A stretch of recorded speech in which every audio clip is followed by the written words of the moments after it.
Thomas's arrival. It was a warm summer's evening on the West Somerset Railway, and Thomas the tank engine was waiting at Dunster Station. He and Sir Topham Hatt had been invited to visit the railway and were on their way to Minehead for a big welcome. "I can't wait to get to Minehead Station and meet everyone," said Thomas excitedly. "You said you had a friend that worked on this railway, didn't you, sir?" "Yes, Thomas, I have," replied Sir Topham Hatt. "Mr. Peters and I have been friends for a long time, and I'm sure you'll get to meet him once we reach Minehead. And I know he's very keen to finally meet you, especially after I told him how useful you are." "Thank you, sir," puffed Thomas proudly. "Although I do hope my branch line back on Sodor will be all right without me. I'm sure my passengers will miss their regular train rides." "I'm sure your passengers will be fine, Thomas. There's no need to worry about your branch line," chuckled Sir Topham Hatt. "I've arranged for Percy and..."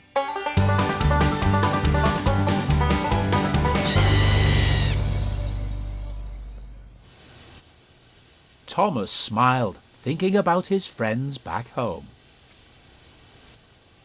"Right then," he continued, "let's get going. We don't want to keep everyone waiting."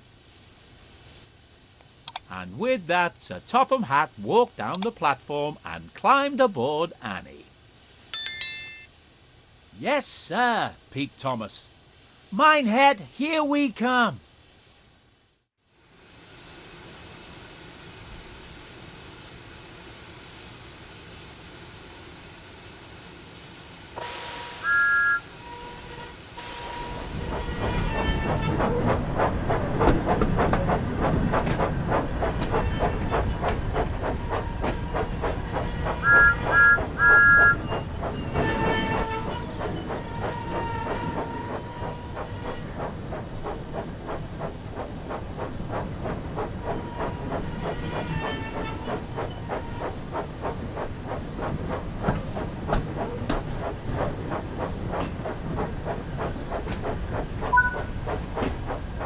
"I wonder what kind of jobs I'll get to do here," wondered Thomas. "I do hope we get there soon.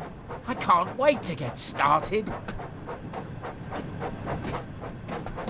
"Yes, it will be nice to finally arrive," said Annie sleepily.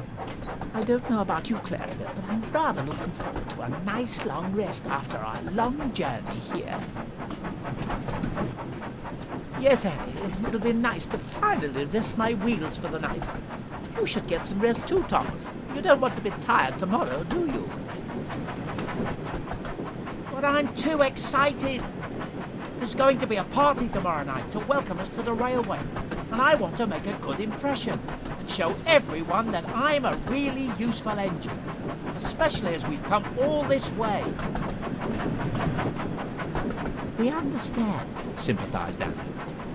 "But as Clarabel said, you don't want to end up being tired and running late on your first day."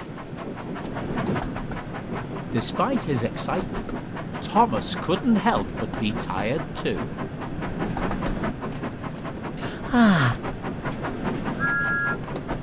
"It sounds like we're not the only ones who need to rest their wheels," laughed Clarabel.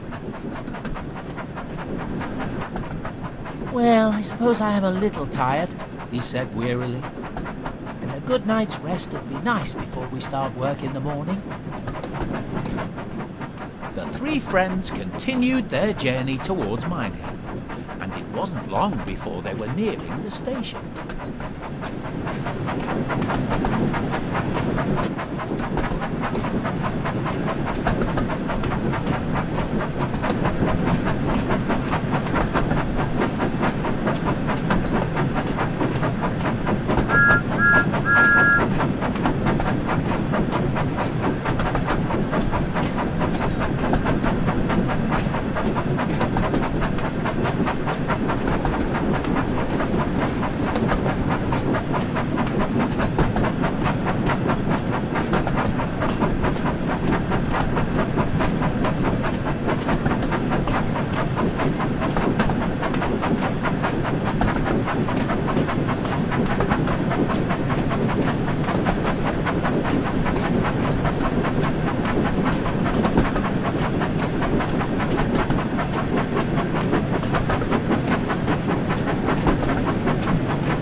As Thomas's train pulled into the station, he looked around and noticed a smartly dressed man standing on the platform. He wondered if this was Sir Topham Hatt's friend, when the man stepped forward and introduced himself. "Hello, and welcome to the West Somerset Railway. You must be Thomas, the famous tank engine I've heard all about. It's great to finally meet you. My name is Mr. Peters, and I must say it's a pleasure to have you here." "Thank you, sir," puffed Thomas. "I'm excited that we have been given the chance to come and visit your railway, and I can't wait to get started." "That's what I like to hear," said Mr. Peters. "Sir Topham tells me you're a very hard-working engine, so I'm looking forward to working with you and making sure that you and all our visitors have a great time at the party tomorrow night." Just then, Sir Topham Hatt walked up. He greeted his friend warmly and started telling him all about Thomas. "Thomas is one of the most useful engines I know, and I'm sure he'll prove to be a credit to your railway." "That's wonderful to hear," replied Mr. Peters. "I'm sure that Thomas and I will get on splendidly." Mr. Peters smiled and turned to the crowd of passengers. "Ladies and gentlemen, I would like you all to give a warm welcome to our visitors from the island of Sodor, Sir Topham Hatt, Thomas, and his loyal coaches Annie and Clarabel." Everyone clapped and cheered, and Thomas looked on, feeling very proud.